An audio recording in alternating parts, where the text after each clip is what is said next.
Un día antes de la boda de mi hermana, ella me envió un mensaje de texto: «Estás fuera de mi boda. Solo la verdadera familia pertenece aquí». Yo respondí: «Bien. La verdadera familia puede pagar el lugar ellos mismos». Mamá lo leyó, se rió a carcajadas. Hasta que el lugar llamó al día siguiente. Mi nombre es Mira Templeton. Tengo 31 años. Un día antes de su boda, mi hermana me envió un mensaje de texto: «Estás fuera de mi boda. Solo la verdadera familia pertenece aquí». Lo leí 2 veces. Luego le respondí con una sola frase. Mi mamá estaba en la habitación cuando Jessica leyó mi respuesta en voz alta. Se rió a carcajadas, les dijo a todos que estaba mintiendo. Que por la mañana aparecería en la puerta con una disculpa, como siempre hacía. Todavía se estaba riendo cuando se fue a la cama esa noche. No se estaba riendo cuando el teléfono sonó a la mañana siguiente. Antes de entrar en lo que pasó, por favor tómense un momento para dar me gusta y suscribirse.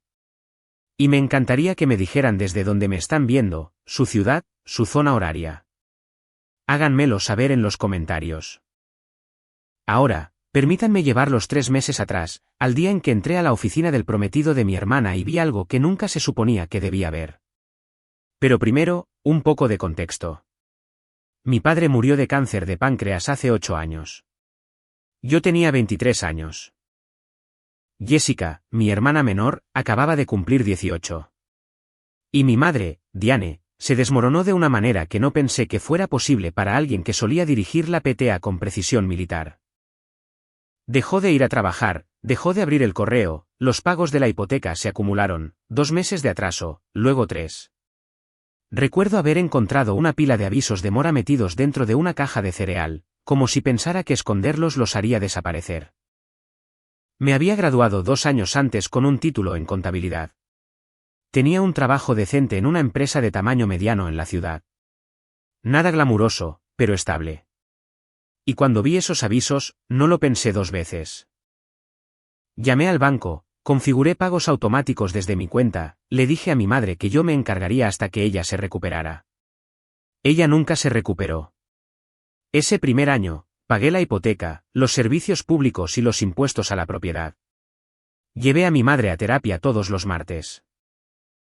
Ayudé a Jessica a completar sus solicitudes universitarias, avalé su contrato de alquiler de vivienda estudiantil, y cuando llegó la factura de la matrícula, 12.000 al año después de la ayuda financiera, yo la cubrí. Nadie me lo pidió. Eso es importante. Nadie me sentó y me dijo: «Mira, ahora tienes que mantener a esta familia». Simplemente lo hice porque mi padre ya no estaba y alguien tenía que hacerlo. Y seguía escuchando su voz en mi cabeza: «Cuídalos». No sabía que esa promesa, la que le hice a un hombre muerto en mi propia cabeza, se convertiría en una jaula en la que pasaría los siguientes 8 años encerrada. Pero llegaremos a eso. Esto es lo que pasa cuando eres la que da. Después de un tiempo, la gente deja de ver el acto de dar. Solo te ven a ti. Jessica se graduó de la universidad con un título en comunicaciones y saltó entre 3 trabajos en 2 años. Cada vez que renunciaba o la despedían, me llamaba a mí, no a nuestra madre. Solo hasta que resuelva las cosas, decía. Le pagué el alquiler durante 6 meses seguidos. Luego su seguro de coche caducó. Luego el saldo de su tarjeta de crédito aumentó. Cada vez lo cubría yo. Cada vez prometía pagarme. Ella nunca lo hizo, y yo nunca se lo pedí. La frase de mi madre siempre era la misma: «Jessica es más frágil que tú. Siente las cosas más profundamente». Como si yo no sintiera nada en absoluto. El año pasado, cumplí 30 años. Era sábado. Lo había estado esperando todo el mes. Incluso había hecho una reserva en un lugar italiano que quería probar. No se lo dije a nadie porque pensé: ya sabes, tu familia recuerda tu cumpleaños. Jessica publicó una historia de Instagram de ella misma en un brunch con amigos, mimosas, una tabla de embutidos, todo el asunto. Mi madre llamó a las 2 de la tarde, no para desearme feliz cumpleaños, sino para pedirme que la llevara a una cita con el podólogo. Me senté en ese estacionamiento durante 40 minutos esperándola y ni una sola vez mencionó mi cumpleaños. Cuando lo mencioné en el coche de camino a casa, parpadeó y dijo: Oh, cariño, pensé que era la próxima semana. Kalin, mi mejor amiga, la única persona que realmente apareció con un cupcake esa noche, me dijo algo que no estaba lista para escuchar: no olvidan tu cumpleaños, mira. Simplemente no creen que importe. Ella tenía razón. Hace 6 meses, Jessica se comprometió. Brandon Hall, 28 años, apuesto, pulcro, trabajaba en bienes raíces comerciales, o al menos eso decía. Tenía la sonrisa de un hombre que sabía cómo caer bien a la gente, y la cuenta de ahorros de un hombre que se gastaba todo para asegurarse de que así fuera. Jessica eligió el lugar antes de elegir los vestidos de sus damas de honor: Rembaley Estate, una granja reconvertida en 12 acres con luces de guirnalda y un patio de piedra con vistas a un arroyo. 18.000 solo por la reserva y el depósito. Brandon no podía cubrirlo. Diane ciertamente no podía. Y Jessica ni siquiera fingió buscar en otro lugar. Simplemente se volvió hacia mí en la cena una noche y dijo: tú eres mucho mejor manejando estas cosas que yo. Así que llamé a Rembaley. Llené el contrato. Puse mi tarjeta de crédito para el depósito. Mi nombre en cada línea: Mira Templeton. Luego vino el contrato de Catherine: 14.000. El florista: 6.500. El fotógrafo: 8.500. A cada uno los contacté directamente, negocié los términos, firmé los acuerdos, pagué los depósitos. Jessica nunca leyó una sola página. Ella eligió las opciones: el plato de salmón, los arreglos de peonías, el paquete de fotografía de estilo espontáneo, y yo me encargué del resto. El papeleo, las firmas, los planes de pago. Ella ni siquiera sabía qué nombre figuraba en esos contratos, y no le importaba lo suficiente como para preguntar. 47.000 en total. Nadie dijo gracias de ninguna manera que contara. Lo más cerca que estuve fue cuando Jessica me abrazó después de la degustación y dijo: ves, por eso te necesito. Necesitar, no apreciar, no amar, necesitar. No sabía que mi nombre en esos contratos sería la única ventaja que tendría. Entonces apareció Gail Hall. La madre de Brandon, 61 años, bob plateado, pendientes de perlas que probablemente costaban más que el pago de mi coche. Dirigía la auxiliar de mujeres en su iglesia y organizaba la gala anual del Día del Fundador en la ciudad. Era el tipo de mujer que podía hacerte sentir mal vestida mientras estabas parada en tu propia cocina.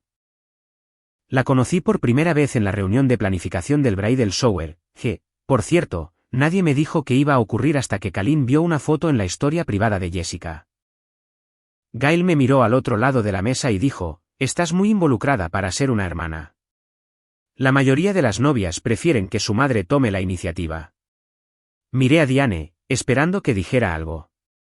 Cualquier cosa. En realidad, Mira ha estado manejando la mayoría de la logística, o incluso simplemente: nos alegra que esté aquí. En cambio, mi madre asintió y dijo: tienes razón. Mira probablemente debería dar un paso atrás. Ese fue el primer corte y vino de mi propia madre, frente a una extraña. Lo que yo no sabía entonces era que Diane le había contado a Gail una versión muy específica de la historia. Cuando Gail preguntó quién cubría el lugar, Diane dijo: nuestra familia se encarga. No, Mira está pagando todo de su propio bolsillo. No, mi hija mayor ha gastado 47.000 hasta ahora, solo nuestra familia. Porque admitir la verdad significaría admitir que la familia Templeton no podía pagar esta boda sin la cuenta bancaria de una persona. Y Diane preferiría perderme a mí que perder la cara delante de la futura suegra de su hija. Ese fue el segundo corte. Simplemente aún no lo sentía. Durante las siguientes semanas, la exclusión se volvió sistemática. Jessica dejó de incluirme en las comunicaciones con los proveedores. El chat grupal para la planificación de la boda, el que yo había creado, se quedó en silencio. Se había creado uno nuevo sin mí. Solo lo supe porque el florista me envió un correo electrónico con una lista de arreglos revisada que hacía referencia a notas del chat grupal de la novia, y ninguna de esas notas provenía de ninguna conversación en la que yo hubiera participado. Llamé a Jessica. Ella no contestó. Le envié un mensaje de texto: hola, ¿podemos hablar sobre los cambios florales? Ella respondió 4 horas después: Gail y mamá me están ayudando ahora. No tienes que preocuparte por eso. Me quedé mirando ese mensaje de texto durante mucho tiempo. No tienes que preocuparte por eso. Como si yo me hubiera preocupado por elección. Como si manejar contratos de proveedores por valor de 47.000 fuera un hobby que había adoptado por diversión. Llamé a mi madre esa noche, traté de mantener la voz firme. Todavía estoy pagando todo esto, dije. Tengo derecho a saber qué se está cambiando. Diane suspiró. El tipo de suspiro que me hizo sentir como si tuviera 12 años de nuevo, pidiendo algo irrazonable. Eso es exactamente lo que Jessica quiere decir, dijo. Siempre lo haces girar en torno al dinero. Se trata del dinero. Es mi dinero. Y por eso ella se siente pequeña a tu lado, mira. Tú se lo echas en cara. Abrí la boca, la cerré, la abrí de nuevo. Nada salió. Esa noche, me senté en mi escritorio y abrí la carpeta en mi computadora portátil. Cada contrato de proveedor, cada recibo, cada confirmación por correo electrónico. Los recorrí lentamente, leyendo mi propio nombre una y otra vez. Mira Templeton. Mira Templeton. Mira Templeton. No sabía por qué los estaba mirando, pero algo en mí estaba haciendo un inventario. Lo intenté una vez más. Le pedí a Jessica que nos reuniéramos para tomar un café. Solo nosotras dos. Sin Diane, sin Guy. Ella accedió. Luego apareció 40 minutos tarde, todavía con ropa de gimnasia, con su teléfono boca arriba sobre la mesa entre nosotras, como un temporizador que cuenta cuánto tiempo estaba dispuesta a quedarse. Mira, dijo antes de que terminara mi primer sorbo. Sé que has ayudado mucho. Lo sé. Pero lo haces todo sobre ti. La planificación, el dinero, las decisiones. Es como si esta fuera tu boda, no la mía. He gastado 47.000, Jessica. ¿Ves? Me señaló como si acabara de demostrar su punto. Ahí está, el número. Siempre lanzas el número por ahí. No lo estoy lanzando por ahí. Es un hecho. Ella se reclinó y cruzó los brazos. Algo cambió detrás de sus ojos. No culpa, no gratitud, algo más duro. ¿Quieres saber qué es agotador? Dijo, todos me dicen lo afortunada que soy de tenerte. Tu hermana es increíble. Mira es una santa. Estoy tan harta de ser la hermana pequeña de Mira. Como si fuera un caso de caridad indefenso y tú la heroína de la familia. Me senté allí. Dejé que eso se asimilara. Así que no quieres mi ayuda. No dije eso. Acabas de decir que mi ayuda te hace sentir como un caso de caridad. Ella cogió su teléfono. Sabía que esto iría así. Pagué por ambos cafés. Caminé hasta mi coche. Me senté al volante durante 10 minutos sin arrancar el motor, viéndola alejarse en el coche, cuyo seguro había pagado durante los últimos 2 años. 3 semanas después, entré en la oficina de Brandon y todo cambió. Era un jueves por la tarde. Necesitaba la firma de Brandon en un formulario de seguro de boda. La póliza de responsabilidad civil del lugar lo requería, y la fecha límite era al día siguiente. Había llamado con antelación. Su recepcionista dijo que estaría toda la tarde. Entré en el estacionamiento de su oficina, una pequeña firma de bienes raíces comerciales en un centro comercial en la Ruta 9. Su coche estaba en la fila de atrás, lejos de la entrada. Eso fue lo primero que noté. Brandon siempre estacionaba al frente. Le gustaba que lo vieran. Estaba a mitad del estacionamiento cuando la puerta trasera del lado del pasajero de su coche se abrió. Una mujer salió. Mediana edad, cabello oscuro recogido, ajustándose el cuello de su blusa. Se alisó la falda, comprobó su reflejo en la ventana del coche y caminó rápidamente hacia la entrada lateral del edificio. Luego Brandon salió. Por la misma puerta. Se enderezó la corbata, se pasó una mano por el cabello y se giró hacia el edificio. Fue entonces cuando me vio. Yo estaba a 20 pies de distancia, con las llaves en la mano, una carpeta bajo el brazo, el formulario de seguro con su nombre. El color se le fue de la cara, no lentamente, de golpe, como si alguien hubiera tirado de un enchufe. Abrió la boca y durante unos 3 segundos se quedó allí con la mano aún en la corbata, mirándome como si yo fuera una alucinación que podía disipar con un parpadeo. No me moví. No corrí. No busqué mi teléfono. Simplemente lo miré y él supo que yo sabía. La mujer desapareció por la esquina sin mirar atrás. Ella no tenía idea de que yo estaba allí. Pero Brandon sí. Y la expresión de su cara me dijo todo lo que su boca estaba a punto de intentar negar. Me alcanzó antes de que llegara a mi coche. Mira, espera, por favor. Seguí caminando. Se interpuso en mi camino. No es lo que parece. Lo miré. Realmente lo miré. Su cuello estaba torcido. Había una mancha tenue de algo. Brillo labial quizás. Cerca de su mandíbula. ¿Cuánto tiempo? Dije. Él parpadeó. ¿Qué? ¿Cuánto tiempo, Brandon? Sus hombros se encogieron. Miró hacia el edificio, luego de vuelta a mí. 4 meses. 4 meses. Jessica había estado comprometida durante 6. ¿Ella sabe? No. Su voz se quebró. Y no puede. Por favor, mira. Lo terminaré. Juro que fue un error. Un error de 4 meses. Sé cómo suena. Pero amo a Jessica. Lo hago. ¿Quién es ella? Él dudó. Una colega, Megan. Ya se está desvaneciendo. Iba a terminarlo antes de la boda. Miré el formulario de seguro en mi carpeta. Su nombre estaba allí, justo debajo del mío.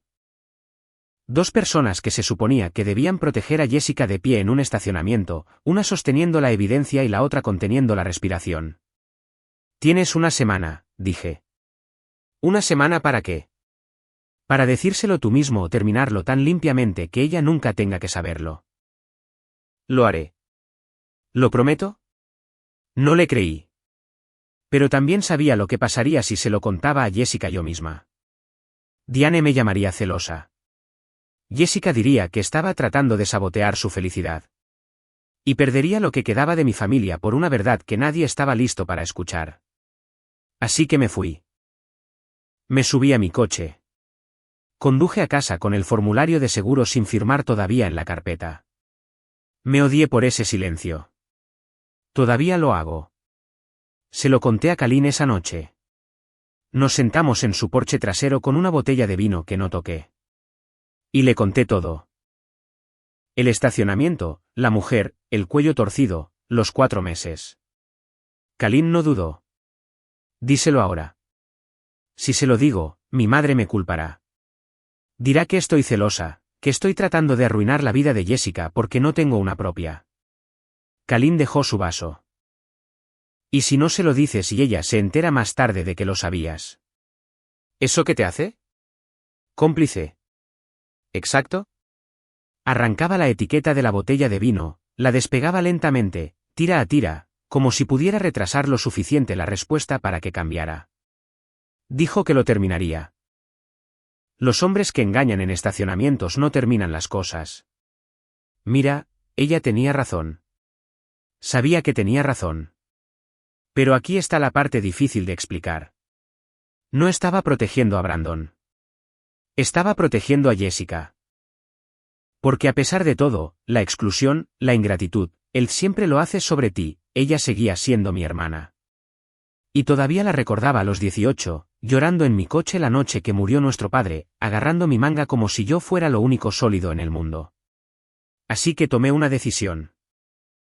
Le daría a Brandon 3 meses. Si él lo terminaba, realmente lo terminaba, entonces Jessica nunca tendría que saberlo. Y si no lo hacía, encontraría otra manera. Fue una decisión terrible. Lo sé ahora. Pero fue la que tomé. Y la tomé porque todavía estaba tratando de mantener a esta familia unida con mis propias manos. Esa es la parte por la que no me he perdonado, el silencio. 3 meses pasaron más rápido de lo que esperaba. Observé a Brandon a distancia, no acosando, simplemente prestando atención. Parecía haberse retirado. El nombre de Megan dejó de aparecer en el calendario de la oficina que su recepcionista mantenía visible en la recepción. Cuando entregué el formulario de seguro firmado 2 semanas después del estacionamiento, sí, finalmente lo firmé. Él no pudo mirarme a los ojos.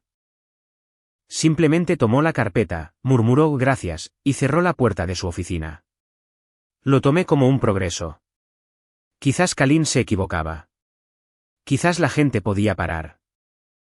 Las últimas semanas antes de la boda se desdibujaron en un torbellino de detalles, mapas de asientos, aprobaciones de listas de reproducción, recuento final de invitados. Yo me encargué de la mayor parte por correo electrónico, ya que me habían apartado discretamente de la planificación presencial. Nadie se quejó de ese arreglo. Estaban felices de dejarme hacer el trabajo invisible siempre y cuando yo permaneciera invisible. 2 días antes de la boda, conduje solo a Rembaley Estate. Recorrí los jardines, el patio de piedra donde se celebraría la ceremonia, el granero convertido donde se serviría la cena, la fila de luces de guirnalda que se extendía entre los robles. La gerente del lugar, una mujer llamada Teresa, me recibió en la puerta. Todo confirmado, señorita Templeton, dijo, sonriendo. Va a ser hermoso. Asentí, pasé la mano por el muro de piedra. Intenté sentirme feliz, intenté sentir algo que no fuera el zumbido de temor que había estado llevando durante 12 semanas. Conduje a casa, preparé la cena, alimenté a mi gato, me senté en el sofá y me dije, 2 días más y se acaba. Jessica se casará. Brandon habrá cumplido su promesa, y quizás las cosas se pongan más fáciles. Mi teléfono vibró a las 8:47 de la tarde. Un mensaje de texto de Jessica. Todo se oscureció. El mensaje de texto de Jessica decía, hola, mamá y Gail y yo hablamos. Creemos que es mejor que no vengas mañana. Es un día para la verdadera familia. Espero que lo entiendas. Verdadera familia. Lo leí 3 veces. Cada vez las 2 palabras me golpearon de manera diferente. Primero confusión, luego claridad, luego algo frío e inmóvil, como el momento antes de que un vaso caiga al suelo. Llamé a Jessica directamente al buzón de voz. Llamé a mi madre. Contestó al segundo timbrazo, su tono ya ensayado. Cariño, creo que esto es lo mejor para todos. Jessica necesita que su día sea tranquilo sin la presión. ¿Qué presión? Ya sabes, mira, tú siempre eres un mucho. Pagué toda la boda. Y apreciamos eso. Pero esto no se trata de dinero. ¿Entonces de qué se trata? Diane hizo una pausa. Escuché la voz de Gail de fondo. Indistinta, pero mi madre estaba en altavoz. Estaban manejándome. Jessica solo quiere a la gente que la hace sentir segura, dijo Diane con cuidado. Eso es todo. Colgué, me senté en mi cama, miré a la pared. 20 minutos después, Kalin llamó. Lo había visto, no por mí, sino por un amigo en común. Porque Jessica no solo me había enviado un mensaje de texto.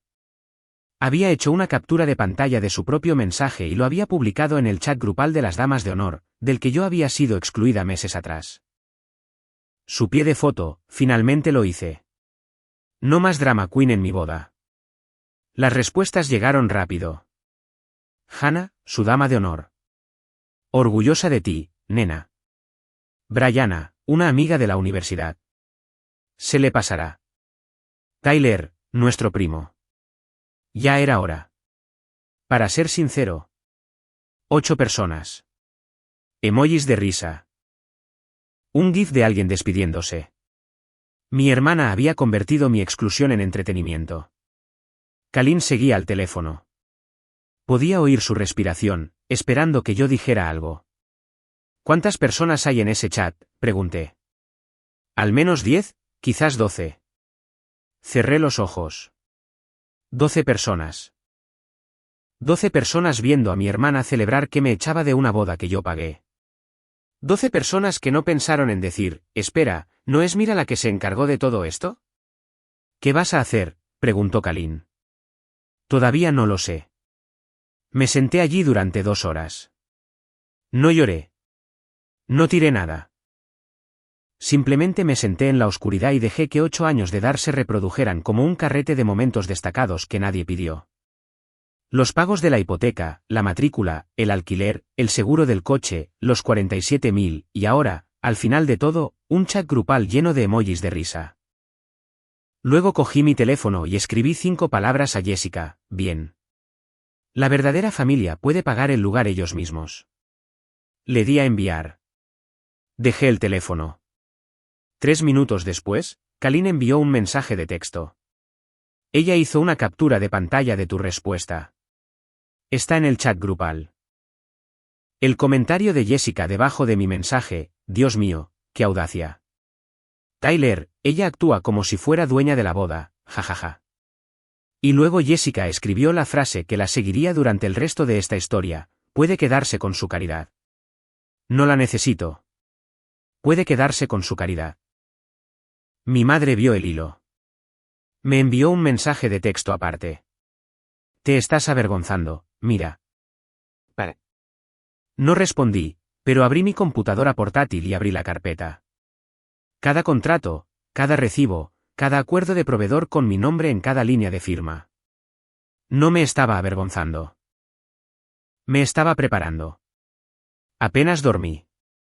A las 7 de la mañana de la boda, me senté en la mesa de mi cocina con mi computadora portátil abierta y mi teléfono en la mano. Kalin se sentó frente a mí con 2 tazas de café, una empujada hacia mí, intacta. No tienes que hacer esto, dijo, pero su voz decía lo contrario. Cogí el teléfono y llamé a Rembaley Estate. Buenos días. Soy Mira Templeton. Me gustaría cancelar la reserva a mi nombre para el evento de hoy. Silencio, luego la voz de Teresa, cautelosa: señorita Templeton, ¿está segura? La boda es en 6 horas. Estoy segura. El contrato está a mi nombre. Estoy ejerciendo mi derecho a cancelar. Entiendo. Procesaré la cancelación. Recibirá un correo electrónico de confirmación en el plazo de 1 hora. Colgué. Kalin acercó el café. Llamé al catering. Misma conversación, misma llamada, mismo resultado. Luego al florista, luego al fotógrafo. 4 llamadas, 12 minutos. Mi voz no tembló ni una sola vez, mis manos sí.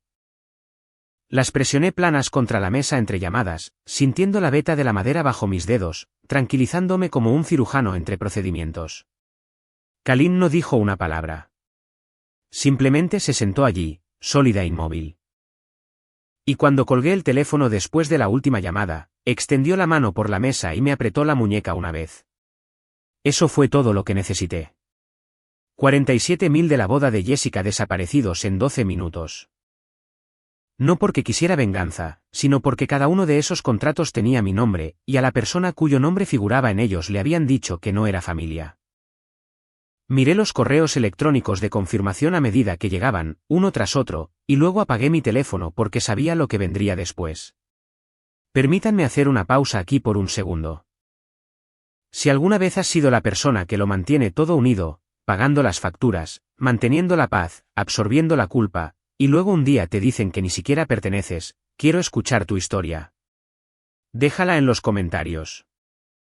Y si esto te está llegando, suscríbete para que no te pierdas lo que sucede cuando el lugar realmente llama a mi madre. Porque, créeme, esa conversación no salió como ella esperaba. Esto es lo que estaba sucediendo al otro lado de la ciudad mientras yo estaba sentada en mi cocina con el teléfono apagado. Diane se despertó temprano. Se había quedado en la casa para ayudar a Jessica a prepararse. El peinado y el maquillaje estaban programados para las 9 de la mañana. Estaba en la cocina preparando café cuando revisó su teléfono y vio mi respuesta de la noche anterior: bien. La verdadera familia puede pagar el lugar ellos mismos. Ella se rió. Sé esto porque de Carol, mi tía, la hermana menor de Diane, me lo contó más tarde. Dijo que Diane leyó el mensaje en voz alta a Gail, quien había llegado a las 7:30 para ayudar con los preparativos de último minuto. Mira esto, dijo Diane, moviendo la cabeza. Ella cree que es inteligente. Gail apenas miró la pantalla. Está mintiendo. No se atrevería. Diane agitó la mano. Ha estado amenazando con dejar de ayudar desde que tenía 25 años. Nunca cumple. Confía en mí, esta tarde estará en la puerta con pasteles y una disculpa. Eso es lo que hace. Amenaza, se enoja y luego regresa. Lo dijo con tanta confianza, como si estuviera describiendo un patrón meteorológico. Predecible, manejable, no vale la pena preocuparse. Y honestamente, no estaba equivocada sobre el patrón. Durante 8 años, eso es exactamente lo que había hecho. Cada discusión terminaba de la misma manera. Yo expresaba frustración. Diane me hacía sentir culpable. Y yo cedía cada vez. Así que, cuando mi madre le dijo a Gail que no se preocupara, tenía 8 años de pruebas a su favor. Simplemente no sabía que esta vez era diferente. No sabía sobre el estacionamiento o el romance de 4 meses o las 12 personas riéndose en un chat grupal. No sabía que la chica que siempre regresaba finalmente se había quedado sin razones para hacerlo. A las 8 de la mañana, Diane ya había controlado la historia. Publicó en el chat grupal familiar extendido, el que tenía tías, tíos y primos de ambos lados, solo para avisar, mira, está siendo dramática porque no fue incluida en algunas decisiones de la boda. Por favor, no se metan con ella hoy. Necesita espacio para calmarse. Mi tía Carol, la hermana menor de Diane, me llamó a las 8:15. Acababa de encender mi teléfono. Mira, tu mamá dice que estás causando problemas. Cariño, es el gran día de Jessica. ¿Podrías simplemente? Dije, y usé la palabra deliberadamente, como siempre lo había hecho desde pequeña. Te dijo que pagué toda la boda. Silencio. Ella dijo que la familia de Brandon se encargó del lugar. La familia de Brandon no pagó ni un centavo. Pagué el lugar, el catering, las flores, el fotógrafo. 47.000, todo a mi nombre. Más silencio. Pude escuchar su respiración cambiar. Todo. Cada contrato, cada depósito, cada factura. Una larga pausa, luego en voz baja, ¿por qué no dijiste algo antes? Porque no pensé que fuera necesario. Pensé que mi familia lo sabía. Carol no dijo nada durante un tiempo. Cuando volvió a hablar, su voz era diferente, despojada de la preocupación teatral, reemplazada por algo más pesado. ¿Qué vas a hacer? Ya lo hice. Cancelé los contratos esta mañana. Mira, me dijeron que no soy familia, así que dejé de pagar como si lo fuera. La llamada terminó. No sabía de qué lado se pondría Carol. Ella amaba a Diane, pero Carol también era el tipo de mujer que rastreaba cada dólar y cada desaire con la precisión de una contable forense. Haría los cálculos, y los cálculos no favorecerían a mi madre. A las 9:22 de la mañana, Jessica llamó al lugar para confirmar el cronograma de montaje para la ceremonia de la tarde. Sé esto porque Teresa, la gerente del lugar, me lo dijo más tarde cuando me envió un correo electrónico para confirmar que la cancelación estaba completa. Dijo que Jessica llamó y pidió hablar con alguien sobre la disposición de las mesas para la recepción. Teresa dijo, lo siento, pero la reserva a nombre de Templeton ha sido cancelada a partir de esta mañana. Jessica hizo una pausa. ¿Cancelada por quién? Por la señorita Templeton, la titular del contrato. Yo soy la señorita Templeton. Soy la novia. El contrato fue firmado por Amira Templeton. Ella es la parte autorizada, dijo Teresa. Jessica se quedó completamente en silencio durante unos 8 segundos. Luego colgó. A las 9:31 de la mañana, mi teléfono se iluminó. Lo encendí de nuevo después de la llamada de Carol solo para ver lo que venía. El nombre de Jessica en la pantalla. Contesté. Dime que miente, dijo Jessica. Su voz temblaba. Dime que el lugar está equivocado. Tu lugar está cancelado. También el catering, el florista, el fotógrafo. No puedes hacer esto. La boda es en 5 horas. No cancelé tu boda, Jessica. Cancelé mis contratos. Hay una diferencia. ¿Qué contratos? ¿Desde cuándo son tus contratos? Desde que los firmé, desde que los pagué, desde que mi nombre apareció en cada línea. Ella no lo sabía. Ella genuinamente no sabía qué nombre figuraba en esos documentos. Nunca había preguntado, nunca le había importado, nunca había pensado en verificar. Simplemente señaló lo que quería y asumió que alguien más se encargaría del resto. En el fondo, escuché la voz de Diane alzarse. ¿Qué está pasando? Jessica se alejó del teléfono. Escuché fragmentos, cancelado, su nombre. Todos ellos, antes de que la línea muriera. Diane llamó a Rembaley después. Puedo imaginarla de pie en la cocina, una mano agarrando el mostrador, la otra presionando el teléfono contra su oído lo suficientemente fuerte como para dejar una marca. Ha habido un error, dijo. La boda de mi hija es esta tarde. Teresa fue educada, profesional y final. La reserva estaba a nombre de Mira Templeton. Ha ejercido sus derechos de cancelación según el contrato. No podemos reincorporarla sin su autorización y un nuevo depósito. Mi hija se casa hoy. Entiendo, señora. Lo siento. Diane llamó al catering. Misma respuesta. Al florista. Lo mismo. Al fotógrafo. Lo mismo. 4 llamadas, 4 paredes, sin puertas. Y entonces Gail habló. Había estado de pie en el pasillo escuchando. Había sido paciente toda la mañana, organizando los ramilletes, planchando el vestido de Jessica, haciendo listas. Estaba hecha para la logística, para el control, para saber exactamente quién era responsable de qué, y acababa de escuchar 4 llamadas de proveedores ir de la misma manera. Diane. Su voz era muy tranquila. Me dijiste que tu familia tenía el lugar cubierto. Diane no respondió. ¿Quién pagó el lugar? Es complicado. ¿Quién pagó el lugar, Diane? Mira, manejó los depósitos. ¿Manejó? ¿Quieres decir pagó? La mandíbula de Diane se tensó. Sí. ¿Y el catering? Sí. ¿Y las flores? ¿El fotógrafo? Sí. Gail dejó el ramillete que había estado sosteniendo. ¿Dejaste que la persona que financió toda esta boda fuera desinvitada de sus propios contratos? ¿Y no pensaste en mencionármelo? Diane no tenía respuesta para eso porque no había respuesta. Había ocultado la verdad para salvar las apariencias. Y ahora las apariencias se estaban desmoronando en tiempo real. Gail sacó su teléfono. Llamaré a mi catering.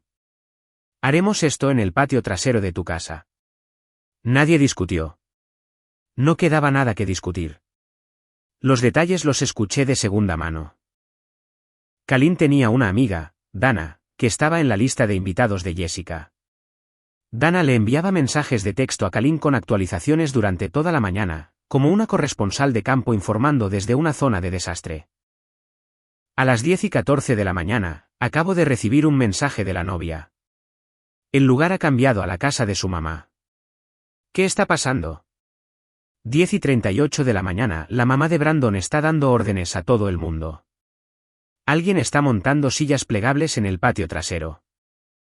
11:02 de la mañana, Jessica no ha salido de su habitación. Su maquilladora se fue. Aparentemente, nadie le dijo a la maquilladora sobre el cambio de lugar. 11:47 de la mañana, las flores son de Costco. No estoy bromeando. Me senté en mi sofá leyendo estos mensajes y no sentía nada. Ni satisfacción, ni culpa.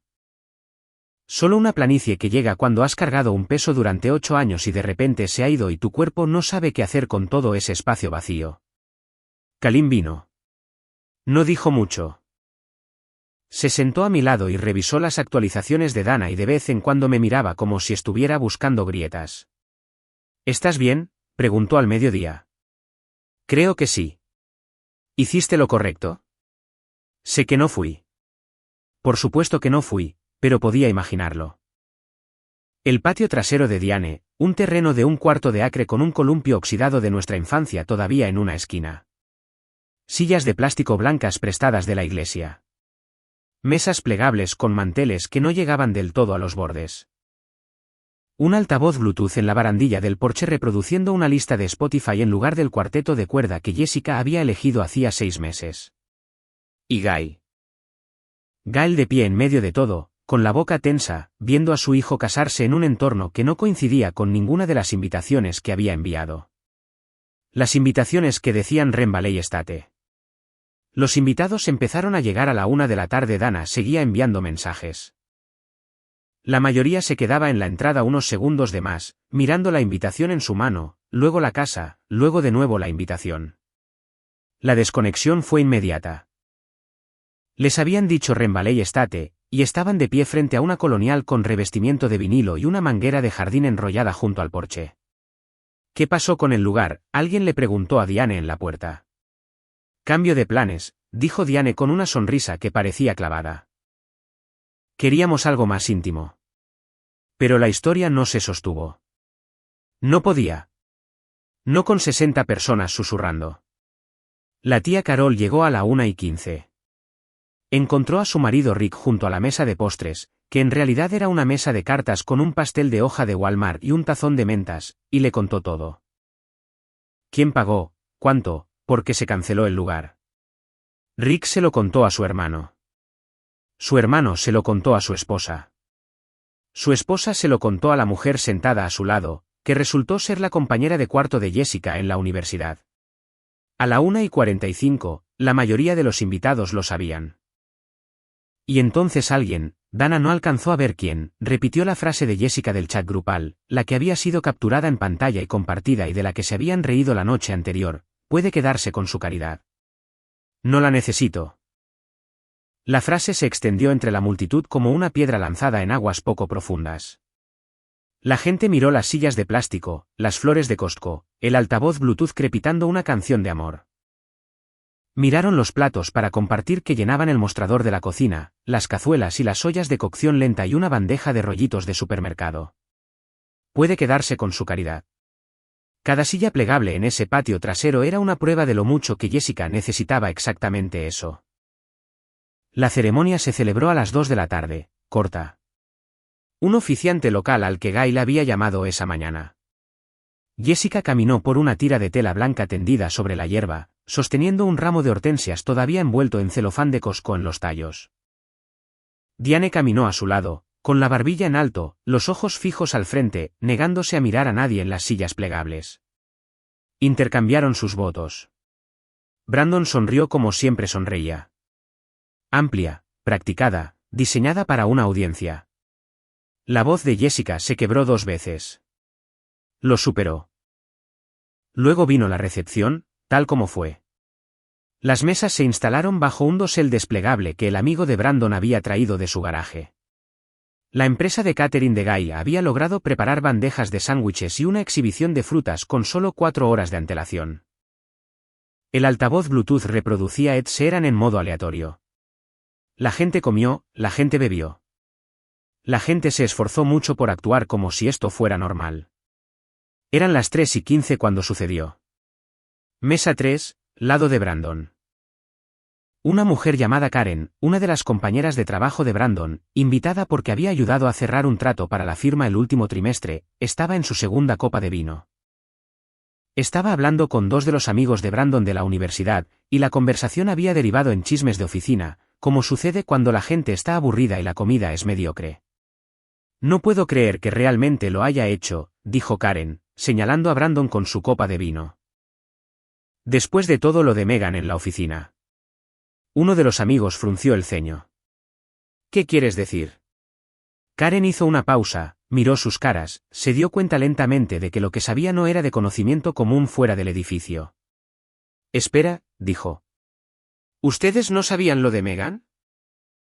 La mesa se quedó en silencio, luego no tan en silencio, luego muy, muy ruidosa en dirección a la fiesta nupcial. Llegó a Jessica en menos de 10 minutos. Karen se lo dijo a los amigos de Brandon. Los amigos de Brandon se lo dijeron al padrino. El padrino apartó a Brandon, y lo que sea que le dijo hizo que la cara de Brandon pasara de bronceada a gris en unos 3 segundos. Pero era demasiado tarde. Hannah, la dama de honor, ya se había enterado por la novia del padrino, que había estado sentada en la mesa de al lado. Hannah caminó directamente hacia Jessica. No sé exactamente lo que dijo. El mensaje de texto de Dana solo decía, Dios mío. Dios mío. Jessica le está preguntando a Brandon quién es Megan delante de todos. Jessica estaba parada en medio del patio trasero, todavía con su vestido, todavía sosteniendo el ramo. Miró a Brandon y lo dijo lo suficientemente fuerte como para que las primeras 3 filas de sillas escucharan. ¿Quién es Megan? Brandon dio un paso hacia ella. Cariño, no es nada. ¿Quién es Megan? Él abrió la boca, la cerró, miró a las 60 caras que lo observaban y no encontró ni una sola que le ofreciera ayuda. Él se lo dijo, no todo, pero lo suficiente. Suficiente para que Jessica dejara de hablar. Suficiente para que el ramo cayera de su mano al césped.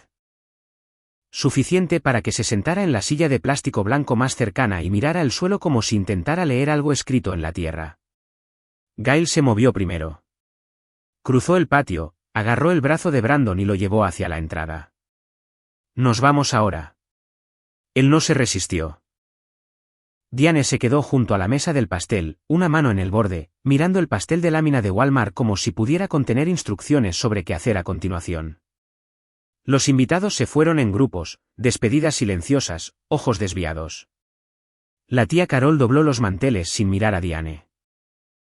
A las 3:45 de la tarde, el patio trasero estaba vacío. Nadie cortó el pastel. Sé que muchos de ustedes probablemente se preguntan, ¿lo planeé? ¿Envié a Karen? Hice los arreglos para que el secreto de Brandon saliera a la luz en su propia boda. No. No sabía que Karen estaría allí. No la empujé hacia una copa de vino y una lengua suelta.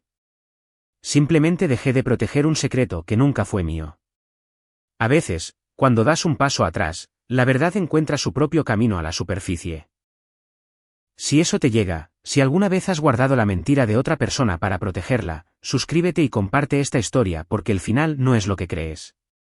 Jessica me llamó a las 6 de la tarde de esa tarde. Estaba sentada en el suelo de mi cocina con la espalda contra el gabinete, comiendo cereal de la caja porque no había tenido energía para cocinar. Mi gato estaba dormido en el mostrador. Colleen se había ido a casa una hora antes después de hacerme prometer que comería algo. Cogí el teléfono, no dije nada, solo esperé. La respiración de Jessica era irregular. Del tipo que se escucha después de que alguien ha estado llorando durante horas y no le queda nada más que el ritmo. ¿Cuánto tiempo lo sabías?, preguntó. 3 meses. La línea se quedó tan silenciosa. Comprobé para asegurarme de que la llamada seguía conectada. 3 meses, repitió. No una pregunta, una medida. Como si estuviera calculando exactamente cuántos días me había sentado frente a ella en las cenas familiares, sabiendo. ¿Por qué no me lo dijiste? Apoyé la cabeza contra el gabinete, miré el techo. Porque si te lo decía, mamá habría dicho que estaba tratando de destruir tu felicidad. Me habría llamado celosa, y tú le habrías creído. Jessica no discutió. Esa fue la peor parte. No discutió porque sabía que yo tenía razón. Entonces simplemente me dejaste casarme con él. No te casaste con él, Jessica. Karen lo impidió. Pero me habrías dejado si Karen no hubiera dicho nada. Cerré los ojos. No lo sé. Me he estado preguntando lo mismo todos los días durante 3 meses. Estaba llorando de nuevo, en silencio esta vez. La forma en que la gente llora cuando está demasiado agotada para hacer ruido. Lo siento, dije, por el silencio. Esa parte. Lo siento. Ella no lo dijo de vuelta. La línea se cortó. Eso no fue perdón. Eso fue un adiós. 2 días después, Diane llamó. Yo estaba en mi escritorio en el trabajo comiendo mi almuerzo frente a mi computadora, como siempre lo hago. Sándwich de pavo, manzana, un vaso de agua. Mi teléfono se iluminó con su nombre. Lo dejé sonar 3 veces antes de contestar. Ella no comenzó con un hola. ¿Estás feliz ahora?, dijo. Destruiste la vida de tu hermana. Dejé mi sándwich, me limpié las manos con una servilleta, respiré hondo. No invité a Karen. No hice que Brandon engañara. Cancelé contratos que tenían mi nombre después de que me dijeran que no era familia. Siempre tienes que tener razón. Siempre tienes que estar por encima de todos. Mamá, pagué tu hipoteca durante 6 años. Pagué la matrícula de Jessica. Gasté 47.000 en una boda de la que fui desinvitada. No estoy por encima de nadie. Solo estoy cansada. Si tu padre viviera, si papá viviera, nunca te habría dejado decirme que no soy familia. Silencio. El tipo que tiene una textura, espesa, pesada, llenando el espacio entre el teléfono y mi oído como algo sólido. La escuché tragar. Escuché el reloj en la pared de su cocina, el que papá compró en un mercadillo en 1998, el que todavía hace un tic-tac demasiado fuerte. No te pido que estés de acuerdo conmigo, dije. Te estoy diciendo que he terminado. ¿Terminado con qué? ¿Terminado de pagar? ¿Terminado de fingir? ¿Terminado de ser la persona que lo mantiene todo unido para que los demás puedan fingir que se mantiene solo? Ella colgó. Me senté en mi escritorio unos minutos, terminé mi sándwich, bebí mi agua, volví al trabajo. Fue el almuerzo más tranquilo que había tenido en 8 años. Esa semana, hice algo que debía haber hecho hace años. Me senté con mi asesora financiera, una mujer llamada Patricia, quien me había estado diciendo durante 3 años que mis obligaciones familiares estaban devorando mi jubilación. Ella nunca me presionó. Simplemente me mostraba los números cada trimestre y los dejaba hablar por sí mismos. Esta vez, no necesitaba que los números hablaran. Necesitaba que se detuvieran. Quiero cancelar el pago automático de la hipoteca a la dirección de mi madre, dije. Con efecto inmediato. Patricia asintió. Sin sorpresa. Lo procesaré hoy. ¿Algo más? Muéstrame todo lo que he estado pagando en nombre de miembros de la familia. Todo. Ella giró su monitor hacia mí. La hoja de cálculo llenó la pantalla. 6 años de pagos de hipoteca, 4 años de matrícula, primas de seguro, transferencias de emergencia, los proveedores de la boda, línea tras línea tras línea. El total al final, 214.600. Miré ese número durante mucho tiempo. 214.600, eso era más que una entrada para una casa. Más de una década de contribuciones para la jubilación, más de lo que la mayoría de la gente gana en 4 años. ¿Y qué tenía que mostrar por ello? Una hermana que me llamaba dramática. Una madre que me dijo que no era familia. Un chat grupal lleno de emojis de risa. Quiero enviar una notificación formal a mi madre, dije, un rastro de papel por correo electrónico que indique que los pagos se detienen de inmediato y que necesita hacer arreglos alternativos. Patricia lo redactó en el acto. Profesional, claro, definitivo.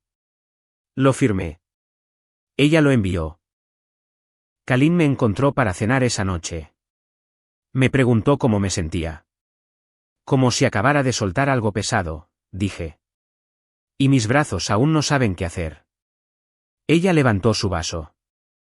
Ya lo descubrirán. La llamada que no esperaba llegó 3 días después. La abuela Ruth, 72 años, afilada como una cuchilla envuelta en una colcha. Vivía en una residencia de ancianos a 20 minutos de la ciudad. No porque no pudiera cuidarse sola, sino porque sus rodillas habían cedido y las escaleras de su antigua casa se habían convertido en una negociación. Siempre perdía. Llamó un domingo por la mañana. Yo todavía estaba en la cama. Carol me lo contó todo, dijo. Sin preámbulos, sin charlas triviales. Esa era Ruth. ¿Estás enojada conmigo?, pregunté. Sonaba como si tuviera 12 años de nuevo. Estoy enojada conmigo misma. Vi a Diane hacerte esto durante años y no dije lo suficiente. Debí haber dicho más. Me subí la manta hasta la barbilla, miré al techo. ¿Sabes a quién me recuerdas?, dijo. A tu padre. Él era igual. Daba hasta que no quedaba nada. Llevaba a toda la familia a cuestas y nunca se quejaba. ¿Y sabes lo que le consiguió? Cáncer a los 51. No, le consiguió una familia que olvidó que era humano. El cáncer llegó después. Me llevé la mano a los ojos. Algo se abrió en mi pecho que había estado conteniendo durante semanas. Te habría dicho que pararas hace mucho tiempo, dijo Ruth suavemente. Te habría dicho que mantener a una familia unida no es tu trabajo si la familia no te apoya a ti. Lloré por primera vez desde el mensaje de texto de Jessica. No el llanto silencioso. El tipo en el que todo tu cuerpo participa, en el que no puedes respirar bien y tu cara hace cosas que no puedes controlar. Ruth esperó. No me cayó. No dijo que todo estaba bien. Simplemente se quedó en la línea y me dejó desmoronarme. No vuelvas por culpa, dijo finalmente. Vuelve cuando quieras, y solo si quieres. 2 semanas después de la boda, el mundo de Diane comenzó a encogerse. La tía Carol dejó de llamarla. No de forma dramática. Simplemente dejó de hacerlo. Las llamadas telefónicas de los domingos, que habían sido un ritual durante 20 años, desaparecieron silenciosamente. Cuando Diane llamó a Carol, las conversaciones eran cortas y educadas y llenas del tipo de silencio que lo dice todo lo que una persona no dirá. Creo que primero tienes que hablar con Mira, le dijo Carol. Antes de hablar conmigo en la iglesia, el ancla de Diane, el lugar al que había ido todos los domingos desde el funeral de mi padre, las cosas cambiaron. Solía sentarse en la tercera fila. Ahora se desplazaba hacia atrás. No porque alguien se lo dijera, sino porque las mujeres con las que solía sentarse habían escuchado la historia. La verdadera. La de una mujer que echó a la hija que había gastado 200.000 para mantener a la familia a flote y luego mintió al respecto a sus suegros. Nadie confrontó a Diane. Así no es como funcionan los pueblos pequeños. Simplemente hicieron espacio. El tipo de espacio que se siente mucho como distancia. Diane publicó en Facebook: nuestra familia está pasando por una temporada difícil. Por favor, manténgannos en sus oraciones. 12 en me gusta, 2 comentarios genéricos. Nadie preguntó qué pasó porque todos ya lo sabían. El aviso de hipoteca llegó 3 semanas después de que cancelé el pago automático. Lo sé porque Carol lo mencionó, no para ser cruel, sino porque estaba preocupada por la casa. Diane tenía 30 días para hacer un pago que no había hecho sola en 6 años. Escuché todo esto de segunda mano, y lo dejé reposar sin actuar. Esta es la parte que la gente no te dice sobre los límites. No se sienten como una victoria. Se sienten como estar parado en un acantilado que tú mismo construiste, viendo cómo se quema el puente detrás de ti, y sabiendo que tú eres quien encendió la cerilla. El después de Jessica fue más tranquilo y de alguna manera peor. Ella canceló oficialmente el compromiso 4 días después de la ceremonia en el patio trasero. Brandon se mudó del apartamento que habían estado compartiendo, el que había estado dividiendo el alquiler con un salario que resultó ser aproximadamente el 60% de lo que le había dicho a Jessica. Era otra mentira en un montón que seguía creciendo. Gail cortó lazos limpiamente. Sin una llamada telefónica dramática, sin una explosión. Simplemente dejó de responder a los mensajes de texto de Diane. La familia Hall se replegó y cerró la puerta. En un pueblo pequeño, ese tipo de silencio es más fuerte que los gritos. Jessica se mudó de nuevo a la casa de Diane, a su antigua habitación, a la cama individual con el edredón de lavanda que tenía desde la secundaria. En la oficina, el mundo de Brandon no era mucho mejor. Karen, la mujer cuyo comentario suelto por el vino había detonado la recepción, no se había quedado callada por malicia. Ella genuinamente asumió que todos sabían lo de Megan. Pero una vez que la historia llegó a la firma, Brandon se convirtió en el tipo que fue expuesto en su propia boda. El tipo de reputación que te persigue en cada sala de conferencias. 3 semanas después de la boda, Jessica me envió un solo mensaje de texto: sé que crees que me merecía todo esto. Lo leí un martes por la noche mientras calentaba las sobras. Miré las palabras, consideré 12 respuestas diferentes y no elegí ninguna. No porque la estuviera castigando, no porque estuviera demostrando algo. Simplemente no estaba lista. La herida aún estaba abierta, y no confiaba en mí misma para responder sin ceder o cortar, y no quería hacer ninguna de las dos cosas. Así que dejé el mensaje en leído y me fui a la cama.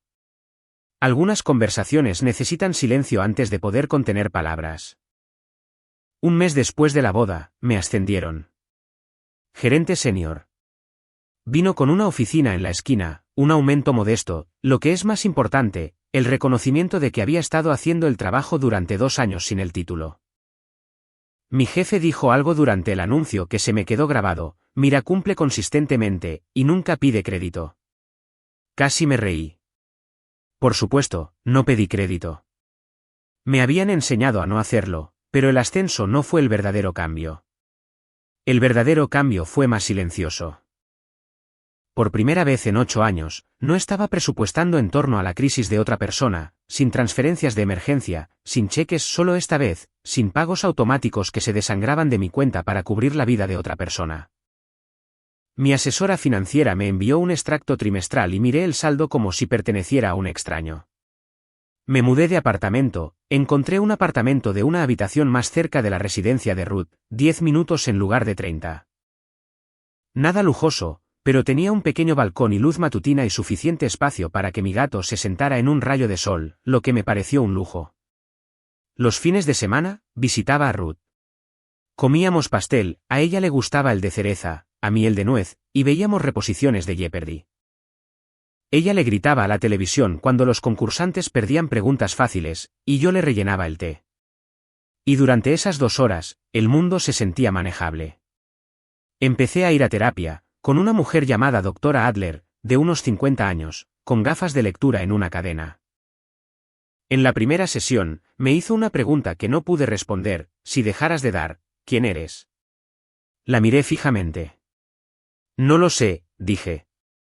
Nunca he dejado de dar. Entonces ahí es donde empezamos. No fue un gran avance. Fue una grieta en la pared. Lo suficientemente pequeña como para pasar desapercibida, lo suficientemente grande como para dejar entrar la luz. 3 meses después de la boda, Jessica envió un segundo mensaje de texto. No fue largo, pero fue diferente del primero. El primero había sido defensivo. Sé que crees que me merecía todo esto. Una frase con forma de acusación vestida con ropa de disculpa. El segundo fue este: no espero que me perdones, pero quiero que sepas que finalmente entiendo lo que cuesta ser la que lo mantiene todo unido. Di por sentado eso. No una vez, sino cada vez. Y lamento no haberlo visto hasta que te detuviste. Lo leí sentado en mi balcón al atardecer. Mi gato estaba en mi regazo. El cielo hacía esa cosa que hace en octubre donde la luz se vuelve ámbar y todo parece un cuadro que no puedes permitirte. No borré el mensaje. Tampoco respondí. Kalim vino ese viernes. Le mostré el mensaje. ¿Vas a responder?, preguntó. Quizás cuando esté lista. ¿Y cuándo será eso? Cuando pueda responder porque quiero, no porque sienta que tengo que hacerlo. Ella asintió. Eso es lo más saludable que te he oído decir. La doctora Adler se está ganando su pago. Me enteré por la tía Carol que Jessica había empezado su propia terapia. Que había conseguido un trabajo de marketing de nivel inicial en una pequeña empresa del pueblo de al lado. Que ahora pagaba las facturas del supermercado de Diane, lo cual era su propia poesía. No me acerqué. Todavía no. Había una parte de mí que quería hacerlo, la parte que recordaba a la chica agarrando mi manga la noche que murió nuestro padre. Pero había otra parte, más nueva y más tranquila, que decía: espera, asegúrate de que estás caminando hacia algo, no simplemente cayendo en viejos patrones. Así que esperé. Un domingo a finales de octubre, conduje hasta el cementerio. Era una de esas mañanas en las que el aire es lo suficientemente fresco como para despertarte, pero el sol es lo suficientemente cálido como para perdonarlo. Estacioné junto al viejo roble, el mismo lugar donde había estacionado cientos de veces antes, y caminé por el sendero de grava hasta la lápida de mi padre. James Templeton, 1971 a 2016. Amado esposo y padre. Me senté en el césped. Estaba húmedo. No me importó. Hola, papá. Solía venir aquí y hablarle de todo. La hipoteca, la matrícula, las facturas, la familia. Lo actualizaba como si fuera un miembro de la junta directiva y yo estuviera entregando un informe trimestral. Esto es lo que está pasando. Esto es lo que estoy gastando. Esto es lo que estoy manteniendo unido. Pensé que eso era lo que querría oír. Esta vez, dije algo diferente. Cumplí mi promesa. 8 años. Mantuve la casa. Mantuve a mamá estable. Hice que Jessica terminara la escuela. Lo pagué todo. Y aparecí cada vez. Y nunca me quejé. Ni una sola vez. Un pájaro se posó en la lápida, ladeó la cabeza hacia mí, voló. Pero me perdí haciéndolo. Y creo que si estuvieras aquí, me habrías dicho que parara hace mucho tiempo.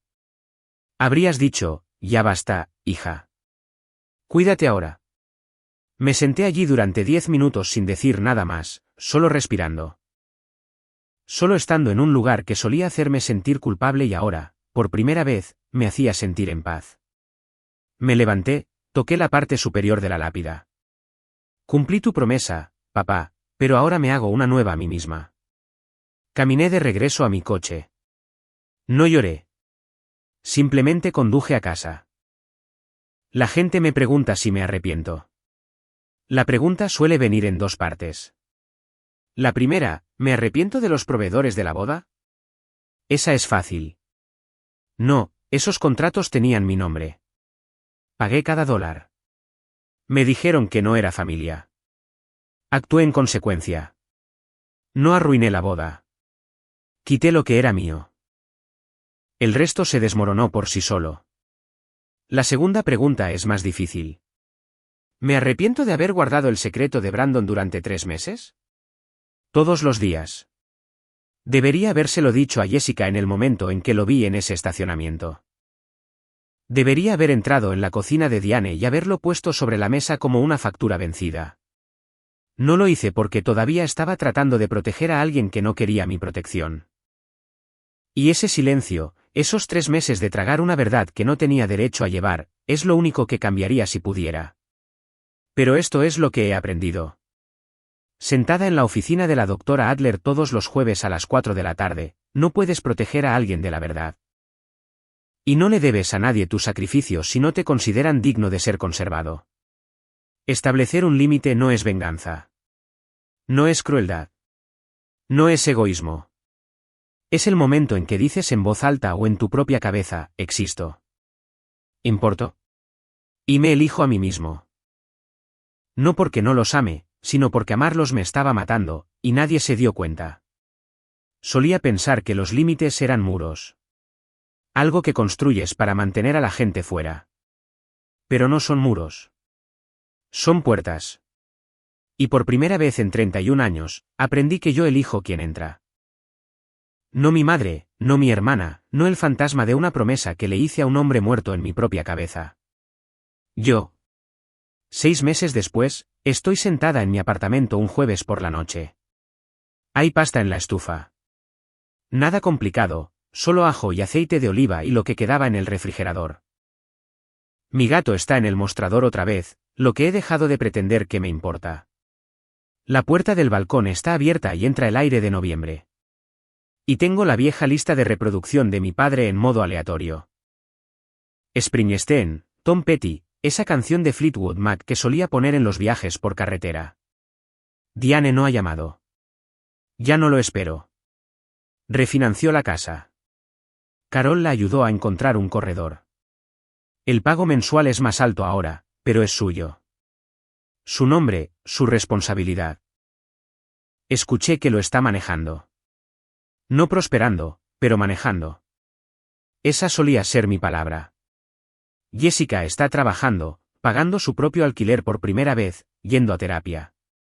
Carol dice que está diferente, más callada, más cuidadosa con la gente. No sé si eso es crecimiento o simplemente agotamiento. A veces se ven iguales a distancia. No he respondido a su segundo mensaje de texto, pero tampoco lo he borrado. Se queda en mis mensajes como una puerta que quizás abra algún día. No hoy, no mañana, pero algún día. Ruth y yo todavía comemos pastel los sábados. La semana pasada, me ganó en Scrabble por 42 puntos y me dijo que estaba perdiendo facultades. Le dije que estaba haciendo trampas. Me dijo que lo demostrara. No pude. No sé cómo termina esta historia. No sé si Jessica y yo volveremos a encontrar nuestro camino. No sé si Diane lo entenderá alguna vez. Pero sé esto. Ya no soy la red de seguridad para la gente que no me valora. Y por primera vez en 8 años, eso es suficiente. Así que, esa es mi historia. Si tuvieras que elegir entre proteger tu paz o proteger a una familia que no te protege, ¿cuál elegirías? Deja tu respuesta en los comentarios. A por la paz, ve por la familia. Y si quieres escuchar otra historia sobre alguien que finalmente dejó de ser el cajero automático de la familia, revisa la descripción. Tengo una que te dejará boquiabierto. Gracias por quedarte hasta el final. Dale me gusta, suscríbete y te veo en la próxima historia.